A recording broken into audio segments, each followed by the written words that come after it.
ಮತಗಳ್ಳತನ ಆರೋಪ ಪ್ರಕರಣಕ್ಕೆ ಸಂಬಂಧಪಟ್ಟಂತೆ ಆಳಂದದಲ್ಲಿ 6,018 ಮತಚೂರಿ ಯತ್ನಕ್ಕೆ ಸಂಬಂಧಪಟ್ಟಂತೆ ಎಸ್ಐಟಿಯನ್ನ ರಚಿಸಿದೆ ಸರ್ಕಾರ. ಈಗಾಗಲೇ ಆದೇಶವನ್ನು ನೀಡಿದ್ದು ಬಿಕೆ ಸಿಂಗ್ ನೇತೃತ್ವದಲ್ಲಿ ಎಸ್ಐಟಿ ತಂಡವನ್ನ ರಚನೆ ಮಾಡಲಾಗಿದೆ. ಆಳಂದ ಸೇರಿದಂತೆ ಎಲ್ಲಾ ಮತಗಳ್ಳತನ ತನಿಖೆಗೆ ಎಸ್ಐಟಿ ರಚನೆಯನ್ನ ಮಾಡಿದ್ದು ರಾಹುಲ್ ಗಾಂಧಿ ಆರೋಪ ಸತ್ಯವಾದದ್ದು. ಹೀಗಾಗಿ ಎಸ್ಐಟಿ ರಚನೆ ಮಾಡಿದ್ದೇವೆ ಅಂತ ಗೃಹ ಕಚೇರಿ ಕೃಷ್ಣಾದಲ್ಲಿ ಸಿಎಂ ಸಿದ್ದರಾಮಯ್ಯ ಸ್ಪಷ್ಟನೆಯನ್ನ ನೀಡಿದ್ದಾರೆ. ಆಳಂದದಲ್ಲಿ 6,018 ಮತಚೂರಿ ಯತ್ನಕ್ಕೆ ಸಂಬಂಧಪಟ್ಟಂತೆ ಆರೋಪಕ್ಕೆ ಸಂಬಂಧಪಟ್ಟಂತೆ ಎಸ್ಐಟಿ ರಚಿಸಿ ಸರ್ಕಾರ ಆದೇಶವನ್ನ ನೀಡಿದೆ.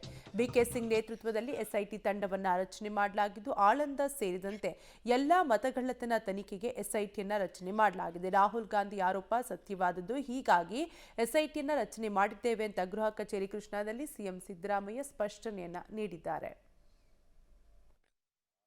ಬಗ್ಗೆ ರಾಹುಲ್ ಗಾಂಧಿ ಅವರು ಮಾಡಿರ್ತಕ್ಕಂಥ ಆರೋಪಗಳಿದೆಯಲ್ಲ, ಅವು ಸತ್ಯವಾದಂಥ ಆರೋಪಗಳು. ಅದಕ್ಕೋಸ್ಕರನೇ ಆರೋಪಗಳ ಬಗ್ಗೆ ತನಿಖೆ ಮಾಡಲಿಕ್ಕೆ ಎಸ್ಐಟಿಯನ್ನು ರಚನೆ ಮಾಡ್ತಕ್ಕಂಥ ಕೆಲಸ ಮಾಡಿದ್ದೀವಿ. ಆಳಂದದ ಬಗ್ಗೆ ರಾಹುಲ್ ಗಾಂಧಿ ಅವರು ಮಾಡಿರ್ತಕ್ಕಂಥ ಆರೋಪಗಳಿದೆಯಲ್ಲ, ಅವು ಸತ್ಯವಾದಂಥ ಆರೋಪಗಳು.